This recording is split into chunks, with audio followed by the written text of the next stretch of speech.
Hello అండి, నమస్తే. నేను Harinmani. Welcome back to our channel Harinmani's kitchen. ఎప్పుడు రెస్టారెంట్కి వెళ్ళి తినడమే కాదండి, ఇంట్లో కూడా ఈజీగా చేసుకునే స్పగెట్టి పాస్తా రెసిపీని మీతో షేర్ చేసుకుంటున్నా. దీనికోసం స్పగెట్టి తీసుకున్నాను. అయితే హాఫ్ కిలోలో పావు కిలోయే తీసుకున్నాను నేను. దీనికోసం ఒక పెద్ద గిన్నె పెట్టుకున్నానండి. అందులో వాటర్ వేసేసుకొని కాస్త కళ్ళుప్పు వేసుకుని మూత పెట్టి వాటర్ బాయిల్ చేసుకోవాలి.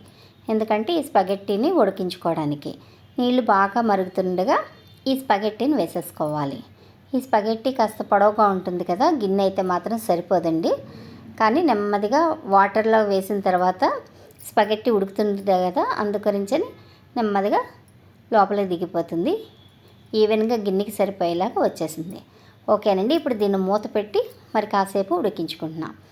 కాస్త టైం తీసుకుంటుందండి ఈ స్పగెట్టీ ఉడకడానికి. ఓకేనండి. బాగా ఉడికిన తర్వాత దీన్ని స్ట్రైన్ చేసేసుకోవాలి.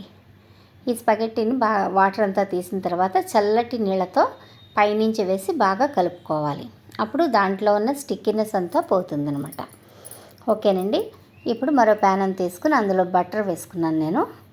బటర్ బాగా కరిగిపోయిన తర్వాత వెల్లుల్లిపాయలు చిన్న చిన్న ముక్కల కింద కట్ చేసుకున్నాను. ఆ ముక్కలు వేసి కాసేపు వేయించేసుకున్నాను. ఇప్పుడు అలాగే క్యారెట్ ముక్కలు వేసుకుంటున్నాను నేను. క్యారెట్ కాస్త పచ్చిగా ఉంటుంది కదండి, తొందరగా వేగదు కదా, అందుకని ముందుగా క్యారెట్ వేసేసాను. కాస్త వేగిన తర్వాత క్యాబేజ్ కూడా వేసేసుకున్నాను నేను. వీటిని కాస్త సన్నగా పొడవు ముక్కల కింద కోసుకున్నానండి. స్పగెట్టి పాస్తాలకి బాగుంటుందని మీకు నచ్చిన విధంగా వేసుకోవచ్చు. ఓకేనండి. ఇందులో బీన్స్ కూడా వేసుకున్నా చాలా బాగుంటుంది. మీకు నచ్చితే టమాటా కూడా వేసుకోవచ్చండి. ఓకే. వీటిని బాగా కలిపేసిన తర్వాత నేను క్యాప్సికమ్ వేసుకుంటున్నానండి. ఇంతే, ఈ 3 కాయగూరల ముక్కలు మాత్రమే వేసుకున్నాను. ఈ క్యాప్సికమ్ కూడా బాగా కలిపేసి కాసేపు ఉడికించుకోవాలండి. మూత పెట్టేసి ఉడికించుకుంటున్నా. ఓకేనండి. ఇప్పుడు వీటిని కాస్త బాగానే మగ్గిపోయినాయి. ఇప్పుడు ఇందులో కాస్త టమాటా సాస్ వేసుకుంటున్నాను నేను. అయితే ఇందులో మనం సాల్ట్ వేయలేదండి. ఇప్పుడు కొద్దిగా సాల్ట్ని పెప్పర్ పౌడరు కలిపి వేస్తున్నాను నేను. ఎందుకంటే నా దాంట్లో సాల్ట్ పెప్పర్ కలిసి ఉన్నది, అందు గురించని సాల్ట్ అయితే మాత్రం వేయలేదు. ఇప్పుడు వేస్తున్నాను అనమాట. పెప్పర్ సాల్ట్ పౌడర్ కూడా జల్లేసుకోవాలి. మనకు ఆల్రెడీ స్పగెట్టీలో ఉప్పు వేసి ఉడికించుకున్నాం కాబట్టి దానికైతే ఉప్పు అవసరం లేదండి. ఓన్లీ వెజిటేబుల్స్కి మాత్రమే వేసుకోవాలి. వేసేసి బాగా కలిపేసుకోవాలి.